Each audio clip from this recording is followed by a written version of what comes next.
Well, I'm very excited to be a part of the online Engaged experience. I love this event. Colby and Amanda, you are both very special to Nancy and me. We love your passion for engaged couples and your efforts to help them have the marriage that God designed especially for them. And I know that we'll see the fruits of this event in these couples' lives for their entire marriage. It is an honor to be a part of this great event. I'm Dr. Kim Kimberling. I've been a Christian counselor for almost 40 years. I've been married to my amazing and beautiful and hot wife, Nancy, for 51 years. 10 years ago, we began Awesome Marriage. This is a global ministry reaching people with God's plan for marriage through social media and technology around the world. We have the Awesome Marriage podcast that just celebrated its 2 millionth download. We have the Better Men podcast that I do with Colby. We have over 40 YouVersion plans on the Bible app with over 1.6 million completions. Our daily One Thing You Can Do for Your Marriage email reaches over 125,000 couples every weekday. You can find out more about Awesome Marriage on our website, awesomemarriage.com, where we have so many free resources to help you have an awesome marriage. Now, let's go to the Awesome Marriage Studio and let's talk about sex. Sex and intimacy. What's the difference? So the goal in this session is to seek to understand God's plan for sex in marriage. Let me show you something. Okay, say we have these two sheets of construction paper, the guy and the girl. So what I think happens in a sexual relationship, it's kind of the glue in the relationship. Put this glue on here, and then in a marriage, it glues us together. It's God talking about two become one. So that's a lot about the sexual relationship. We'll set this aside and look at that a little bit again later. The point I want you to see is that God's plan for sex works. So how did you learn about sex? Let me tell you a few things for me. So I grew up pretty normal, a lot of curiosity. Had a good friend in grade school that's dad was he was a doctor, and so we'd go to his house and we look at his dad's anatomy books and were amazed at what we saw. I had another friend that dad took Playboy magazine, the subscription, and so when his dad would kind of leave it around, he'd borrow it and we'd kind of look at that, all those kind of things like that. In high school, I can remember listening in the locker room to the stories of older guys, and they'd be talking about sex and stuff, and I thought they were experts, and they weren't, but I thought they were. And then I ended up in the first semester of college, don't ask me why, at a men's college. And I took my first psychology course, and in that course, part of the curriculum was studying Hugh Hefner's, the founder of Playboy, his view of sex and sexuality. It was a mess. Nancy, on the other hand, grew up very pure. Her mom wanting her to be pure, wanted her sisters to be pure, helped them tell the things to do to stay away from sex and because all the consequences that could happen there. So she comes into marriage in a mess too. Neither one of us knew that what God's plan was. In fact, I don't think we even thought God cared about sex. So we come into marriage with those backgrounds and very excited about a sexual relationship. And basically, early on, a lot of times it was a train wreck. So what's your story? What was your sexual baggage? What sexual baggage would you bring in to marriage? There's a lot of tough sexual baggage. 1 in 4 women have been abused in some way. The culture and what our culture shows us with movies and videos and all kinds of stuff is very confusing. We don't hear much about God's plan for marriage, and we see and hear a lot about our culture's plan. What's that all about? How does that affect you? God wants a married couple to enjoy the sexual relationship. Sometimes it's hard for us to even get our mind around that. Let's talk about some cultural distortions. Pornography. Pornography in general is seen by a lot of people as something that's not harmful. But my experience is with working with couples in counseling, this is very harmful. It's devastating to a woman in a relationship and can be to the man too because of how it affects him. Affairs, I think affairs, honestly, are at about an epidemic proportion. Most of the people I see in counseling are Christians. I think that the difference between Christians and non-Christians having affairs is very, very minute. It happens a lot. It destroys marriages. The best way to deal with porn and proof your marriage is to dig in, build a strong sexual relationship together, understand God's design and purpose for it. It makes the other things not very attractive. So, why did God create sex? Well, I think the first thing that we'd see is probably procreation. I mean, if that wasn't a part of it, we would have died out a long time ago as a human beings, right? So procreation is important. Connection. Sex connects us in a very intimate, close way. It bonds us together. That's why I wanted you to see the pink and blue sheets together, that connection that happens there. And then enjoyment. Enjoyment. God created sex to be enjoyed. Sometimes that's hard for us. But think about it. God fits our bodies to fit perfectly together as a husband and wife, as a man and woman. And he put the sensory areas so that it was enjoyed. So the Bible gives us some great examples of sex and sexuality, and that God has it for pleasure for us. That's a lot of what the Song of Solomon book is all about. Here's a verse. Your lips drop sweetness as a honeycomb, my bride. Milk and honey are under your tongue. The fragrance of your garments is like that of Lebanon, which apparently had to smell good, right? So they're very sensuous in that. Then this one, your two breasts are like fawns, like twin fawns of the gazelle that browse among the lilies. Until the day breaks and the shadows flee, I will go to the mountain of myrrh and to the hill of incense. All beautiful you are, my darling. There is no flaw in you. Song of Solomon 4:5-7. Do you see what he's saying there? He's talking about her breasts. He's talking about her body. He's talking about making love to her all night long. If you think God's a prude, it's time you quit believing that lie. It's not true.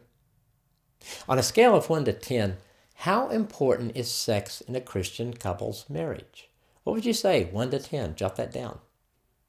As you do that, I would also say, I think it's a 10. I think it's as important as communication, conflict resolution, money, all these things we're talking about.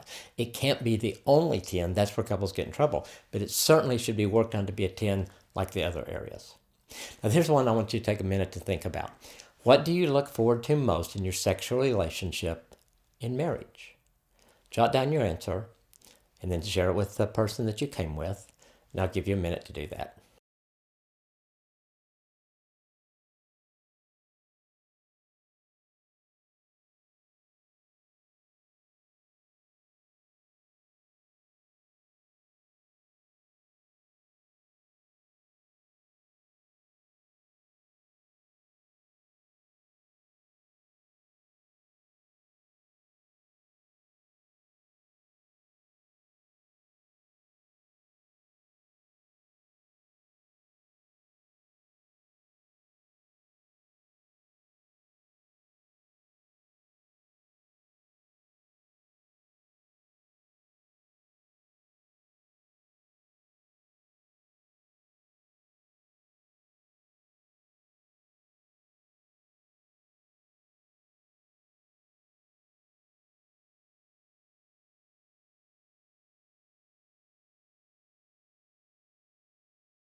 One of the reasons I wanted you to do that is because in counseling, I see very few couples talk about their sexual relationship.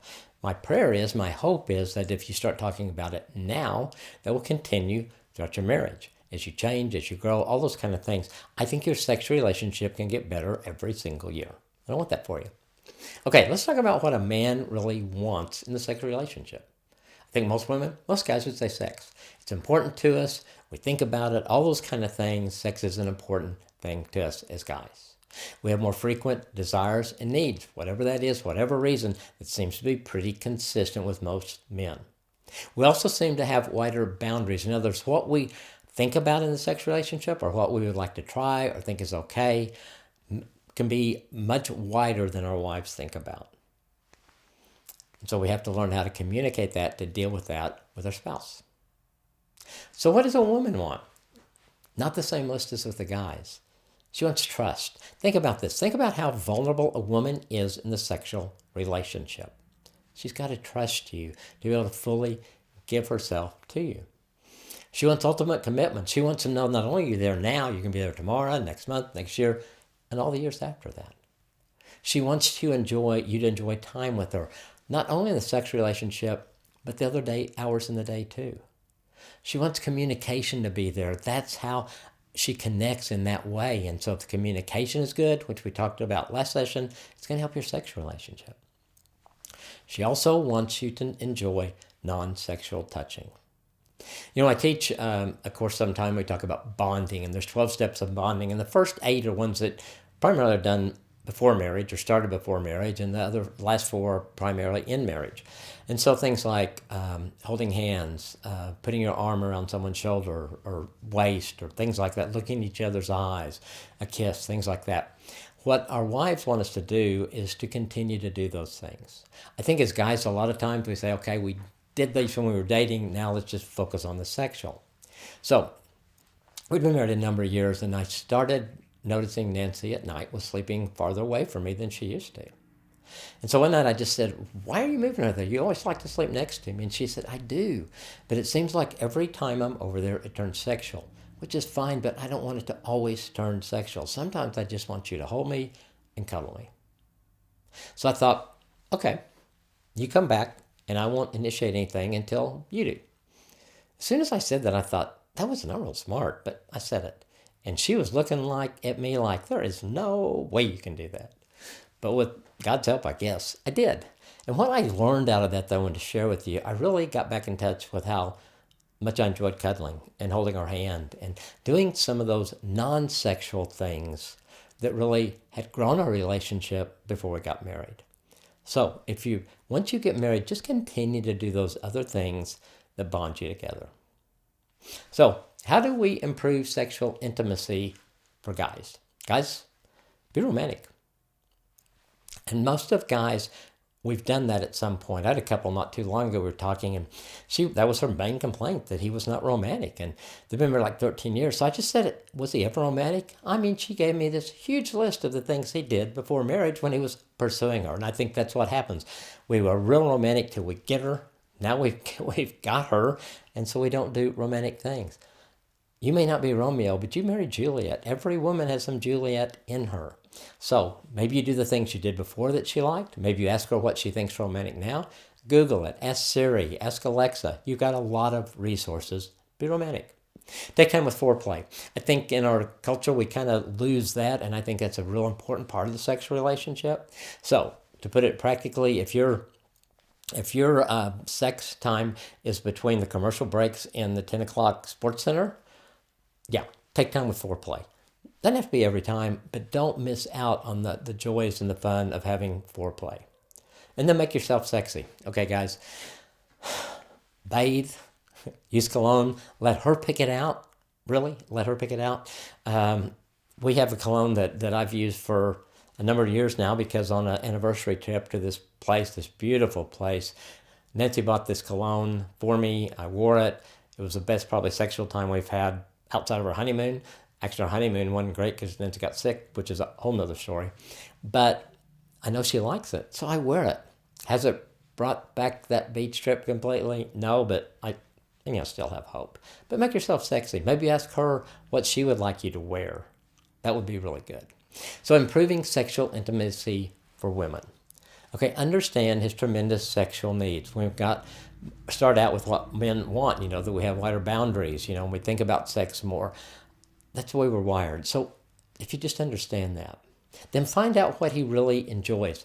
That doesn't mean that you have to do it, but ask him, and then you can talk about it. You can say, because I've had couples before where I get the guy to finally say something, and the wife says, sure, that can be a part of our sex relationship. I'm fine with that. But then you get that option. Well, no, but let's do this instead. But just ask him, and then make yourself sexy. You got to keep doing what you're doing. Actually, what I tell most women, just keep breathing. You're going to be fine. Okay, let's talk about improving sexual intimacy for both. Take the initiative sexually. In most couples I talk to, the husband is the one who initiates most of the time. There are times we want you to initiate. We want to know that you want to have sex with us. It makes us feel really good about ourselves. So I had a couple that I was talking to this about a few years ago, and so she had never initiated sex, and she made up her mind, I'm going to do that. So I think it was the next Friday night. They'd been on a date. Get home, she had her mind, I'm going to initiate tonight. So they get home. He says, I'll lock up the house, let the dog out, that kind of stuff. She said, I'll go get ready for bed. So she goes in the bedroom. She takes all full clothes. And so, like, the door into the bedroom, they have this little chest is there. So she gets up on this chest. She's naked. And so her idea is when he comes into the room, she's going to jump on his back, ride him to the bed. They'll have passionate sex, and she will initiate it. So she hears him coming down the hall. He walks in. For some reason, instead of turning this way, he turns that way. Just when she jumps, she misses.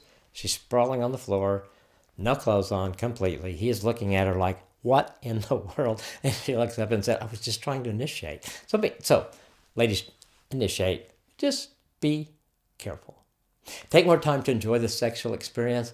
You know, America apparently invented the quickie. That's okay. But have times when maybe you have time for massage or a bath together, shower together, some things like that.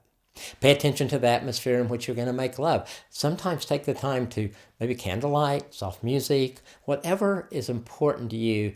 Do some of those things too to continue to make it special throughout your marriage relationship. You know, in counseling, depending on the years, half of the couples I see are for infidelity. The key is to follow God's plan. If you're investing in your marriage, if you're working on your sexual relationship, if you're doing the things we just talked about, it does make that so much less attractive. We're all vulnerable. We never, I think, should ever think we're not, but it decreases our vulnerability when we focus on that. So I had a couple come in a few years ago, and I'd never been asked this before. They were getting married in 6 months. They had been dating for a couple of years. They've been sexually active together for a year. Their question was, they said, we have decided that God wants us to be pure from now to our wedding, this next 6 months. We have no idea how to do that. We know we need some guidance and we need some accountability. Will you do that for us? And I said, sure. So we sat down and we talked about it. They were living together. So she made the decision to move home till they got married, because that was where they're having sex, was in the apartment. And so there was going to be too much temptation there. They chose to stay away from the apartment when they were going to be alone. They always had other friends there if they went to the apartment. And they did some other things to put in place. Now, was it difficult? Absolutely. Once you've had sex with somebody, you want to have sex again with that person. It was very difficult. But why I tell the story is about a month after their honeymoon, they came in. And I said, how'd that go? And they both said, God totally redesigned our sexual relationship. The sex on our honeymoon was different. It was more special. We wouldn't trade it for anything. I've had other couples who did the same thing tell me the same thing. I've never had actually a couple that chose to be pure from this time to their wedding that told me they regretted it. I have had couples that said, I wish we had. We just kind of blew it off when you told us that, and we got married, we kept having sex, we wish we'd followed God's plan. It's your choice. So the goal of this session is to understand God's plan for sex and marriage. So let's look back at these pink and blue sheets, because I think they represent something for us. The man, the woman, and sex. And what happens is this. It does bond you together. It leaves some of each of you on each other. The Hebrews have a word for it, and it's called dod. It's called the mingling of souls. And that's what the sexual relationship can do for your marriage. That's what it can all be about. And you don't want to miss out on that at all. So, God's plan for sex works. The world's doesn't. I mean, look around. There's train wreck sex all around you. God's plan is the one that really works. Let's pray. Father, there's a lot of confusion with sexual relationships. There's a lot of things out there that distract us. I pray for each couple, Lord, that they will see your plan. You're the one who created sex. You know us better than anything else. Your plan for sex not only works, it's incredible, an incredible gift you've given us. Pray for each couple to be able to embrace and enjoy that in your name. Amen.